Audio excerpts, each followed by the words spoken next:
Friendship in your 20s and 30s are weirdல. ஏன்னா it takes efforts. School, collegeலாம் you were always near your friends. எவன் என்ன பண்ணுறான்னு எல்லாமே தெரியும் without even having to try. But as you grow up எல்லாமே மாறிடுச்சுல. இப்போ efforts தேவைப்படுது, plan பண்ண வேண்டியது இருக்கு. And sometimes it gets harder where some friendships even die. இது எல்லாத்துக்கும் நடுவில் if a friendship can stay stronger, trust me, that's very special. It can get through anything in life and probably அது கடைசி வரை இருக்கும் forever.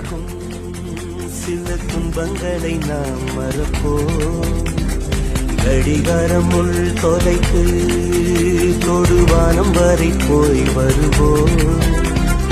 அடைமழை வாசல் வந்தால் கையில் குடையின்றி